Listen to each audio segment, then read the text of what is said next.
Your Excellencies, the international global governance structure to which we currently adhere was established prior to the independence of the African continent and many countries in the global south. So it's indeed imperative to reform global governance to align with the realities of today's world and to acknowledge the necessity for partnerships that ensure shared prosperity, inclusivity, and sustainable development. Your Excellencies, the trajectory of President Tinubu's economic reforms and diplomatic alliances is intended to attract investments and partnerships to Nigeria, while aligning with international and regional cooperation that corresponds with the government's objectives.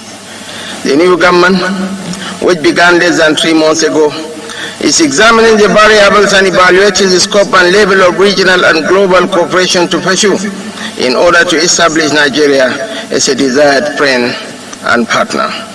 The government's final decisions will be determined once our ongoing in-depth discussions within the Economic Advisory Council, the National Assembly, and the Executive Council are concluded and adopted. It is needless to add that Nigeria is Africa's largest economy, and with a population of 220 million people, is undoubtedly the most populous country in Africa. Mr. Chairman, as we approach the target completion date of the Agenda for Sustainable Development Goals, the reality of achieving the SDGs remains bleak for many countries, especially developing ones. These nations confront historical developmental vulnerabilities and challenges that are beyond their control. Thus, it is imperative for us to unite within regional groups and forge a novel form of international cooperation. This endeavor aims to foster global economic governance reform while enhancing the representation and voice of emerging market economies or developing countries.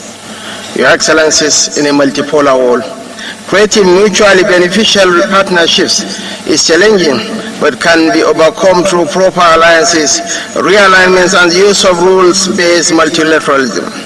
The key is to establish effective partnerships that will effectively respond to these challenges, based on 1, harnessing the agricultural potential of our nations, 2, harnessing renewable energy to revolutionize Africa, 3, fostering technology, innovation, and job prospects for holistic and equitable progress, 4, collaborative efforts on climate change and nature-centered approaches to development, 5, strengthening vibrant private sector participation among countries of the global south, and 6, nurturing youth employment and skill building as a deterrent against terrorism, organized crime, and related challenges.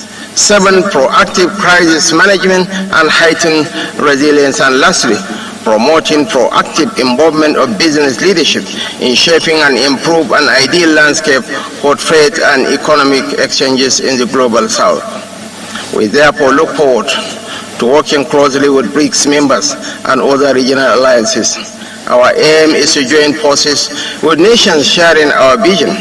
Our aim is to foster a partnership aimed at expediting growth and sustainable development across the African continent and the global south. Thank you very much for listening. Thank you very much, Your Excellency. I now invite Her Excellency Ms. Jessica Olupo, Vice President of the Republic of Uganda. Your Excellency Cyril Ramaphosa, the President of the Republic of